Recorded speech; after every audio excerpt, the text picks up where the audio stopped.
जे तो अञा न ॼातो आ केरु देशवासी, तुंहिंजो जनम अजायो तुंहिंजी मिटी अणासी।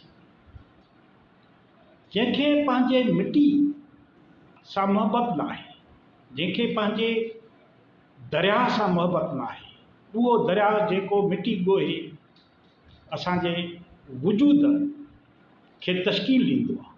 असांजे वतन जे वजूद खे जंहिं दरिया जो पाणी तश्कील ॾींदो आहे, जेको माण्हू उनखे नथो सुञाणे, उनजी अहमियत खे नथो सुञाणे, उनजी इज़त नथो करे, उनजी मिटी अणासी आहे, उहो हिन धरतीअ जो पुटु थी नथो सघे।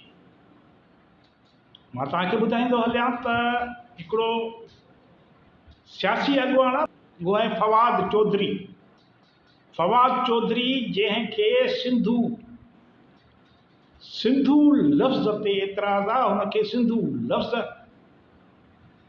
उचारण ते, लिखण ते तन मन में बाहि लॻी वञे थी। असुल में तव्हांखे ॿुधाईंदो हलां त बिलावल भुट्टे हिकु ट्वीट कयो, उहो हुन भारत जे हवाले सां कयो त भारत सिंधू दरिया जे पाणी बाबति जेको मुआहिदो मुअत्तल कयो आहे, उनखां इनकारी आहे ऐं सिंधू जो पाणी रोकण जी ॻाल्हि थो करे, धमकियूं थो ॾिए। उन ते बिलावल सिंधू लफ़्ज़ इस्तेमालु कंदे पंहिंजे ट्वीट में लिखियो, सिंधू पे हमला नामंज़ूर। पोइ थो लिखे त इंडिया जेको ही डिसीशन थो वठे सिंधू दरिया जो पाणी रोकण जो, उनजे मुआहिदे खे ख़तमु करण जो, असीं उनखे तस्लीम नथा करियूं।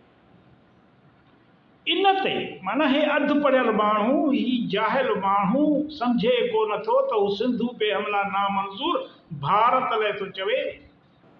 उन ते चौधरी फवाद हुसैन साहब ट्वीट थो करे त इहो पाकिस्तान ते अटैक आहे ऐं तूं सिंधू देश जो थी वियो आहीं।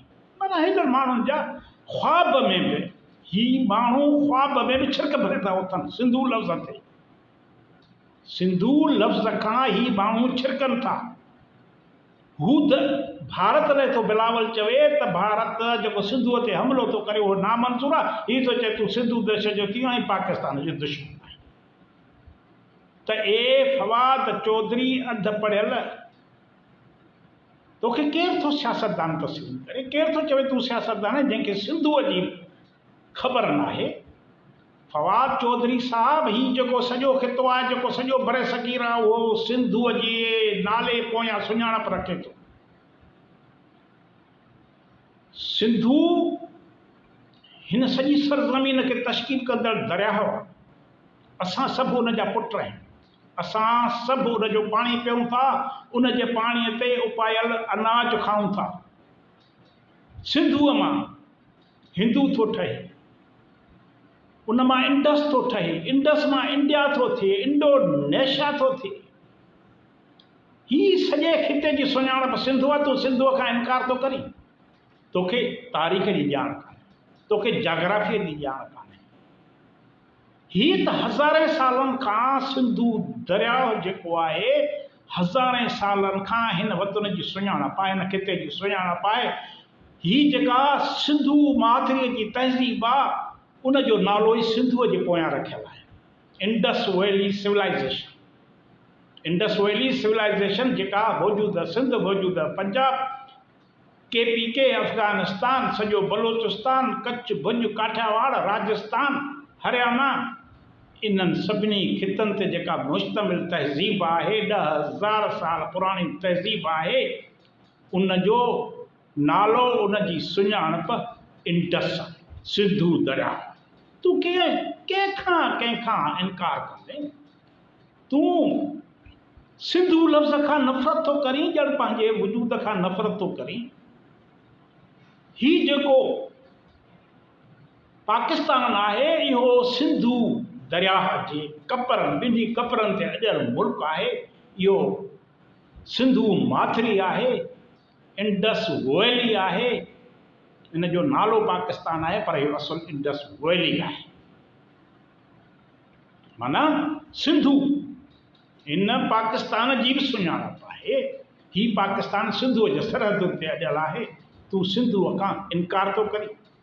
माना तूं पाकिस्तान खां इनकार थो करीं, तूं हिन खिते जे वजूद खां इनकार थो करीं, सिंधू लफ़्ज़ खां तूं छिरकी छो थो? सिंधू त सॼे इलाइक़े जी सुञाणप आहे, हज़ारे सालनि खां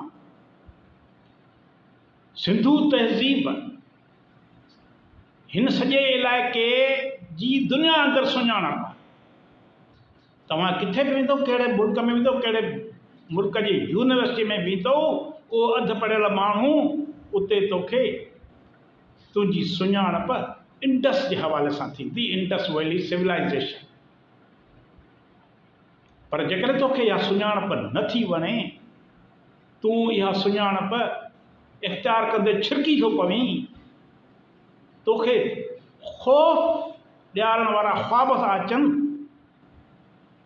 त सिंधू लफ़्ज़ उचारण छॾे ॾे, इंडस लफ़्ज़ पंहिंजे ज़बान ते आणणु छॾे ॾे। छाजे करे जो ही किरोड़े माण्हुनि जी सुञाणप